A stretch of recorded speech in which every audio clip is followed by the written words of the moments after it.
스티븐 스필버그는 1946년 12월 18일 미국 오하이오주 신시내티에서 태어났습니다. 그의 아버지 아놀드 스필버그는 전자 엔지니어였고 어머니 레아는 콘서트 피아니스트였습니다. 스필버그는 유대인 가정에서 성장하며 어릴 때부터 반유대주의적인 차별을 경험한 것이 나중에 그의 영화 제작에 영향을 미쳤습니다. 어린 시절 그는 8mm 카메라로 촬영하며 영화에 대한 열정을 키웠습니다. 12세에 첫 단편 영화 라스트건을 만들었고 16세에 첫 장편 영화 불꽃을 완성했습니다.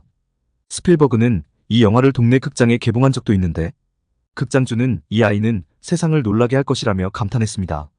대학 시절 그는 영화학교에 입학하지 못했지만 결국 캘리포니아 주립대 롱비치 캠퍼스에서 공부하면서 영화 제작의 길을 계속 걸어갔습니다. 스필버그의 경력은 TV로부터 시작되었습니다. 1969년 그는 유니버설 스튜디오와 계약해 여러 TV 드라마를 연출했습니다. 이 중 가장 큰 성공은 1971년에 제작한 TV 영화 결투 듀얼이었습니다. 이 작품은 운전자가 미지의 트럭 운전사와 고속도로에서 생존 싸움을 벌이는 스릴러로 스필버그의 긴장감 넘치는 연출력이 주목받기 시작한 계기였습니다.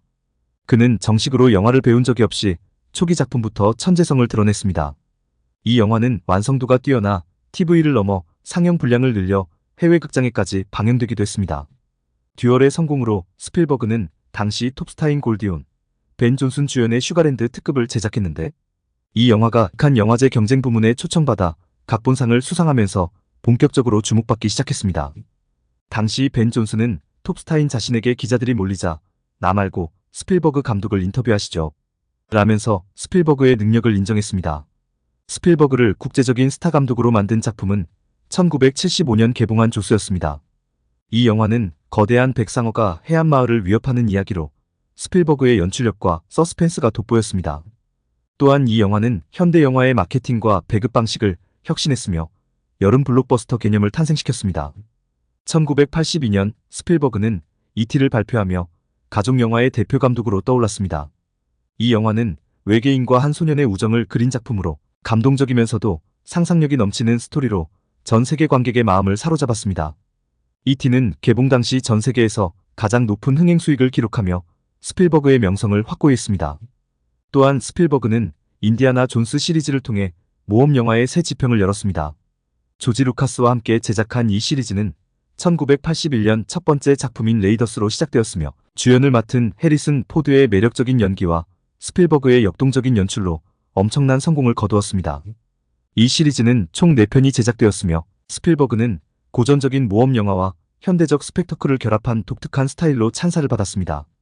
1993년에 개봉한 쥬라기 공원은 컴퓨터 그래픽 기술을 활용해 공룡을 생생하게 재현한 영화로 영화 역사상 중요한 이정표가 되었습니다. 스필버그는 마이클 크라이튼의 소설을 바탕으로 공룡들이 되살아난 테마파크에서 벌어지는 재앙을 그렸습니다. 이 영화는 CG의 가능성을 입증하며 이후 할리우드 영화 제작의 패러다임을 변화시켰습니다.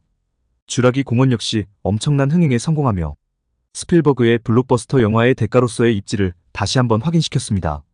같은 해 스필버그는 유대인인 자신에게 의미 있는 영화 쉰들러 리스트를 발표했습니다. 이 영화는 유대인 학살을 배경으로 오스카 쉰들러가 수천 명의 유대인을 구한 실화를 바탕으로 한 작품입니다. 스필버그는 이 작품을 통해 제2차 세계대전 당시의 비극과 인류애를 감동적으로 그려냈으며 아카데미 최우수 작품상을 비롯해 수많은 상을 수상했습니다.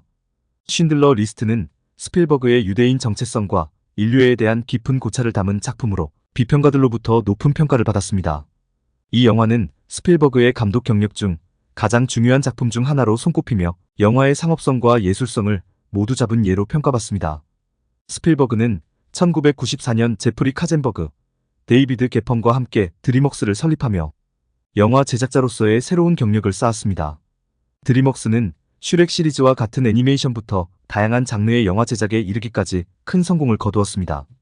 이로써 스필버그는 감독뿐만 아니라 영화 산업 전반에 걸쳐 영향력을 행사하는 제작자로도 활약하게 되었습니다. 1998년 스필버그는 제2차 세계대전을 배경으로 한 라이언 일병 구하기를 발표했습니다. 이 영화는 노르망디 상륙작전의 사실적인 묘사와 전쟁의 참혹함을 그린 작품으로 전쟁 영화의 새로운 기준을 세웠습니다. 스필버그는 이 작품으로 아카데미 감독상을 수상하며 그의 경력에서 또 하나의 중요한 성과를 이뤘습니다. 스필버그는 이후에도 마이너리티 리포트, 터미널, 링컨 등 다양한 장르의 영화를 연출하며 그의 영화적 역량을 보여주었습니다. 특히 링컨은 미국 역사상 가장 존경받는 대통령 중 한 명인 아브라함 링컨의 이야기를 담아냈으며 그의 연출력과 인물에 대한 깊은 이해를 입증했습니다.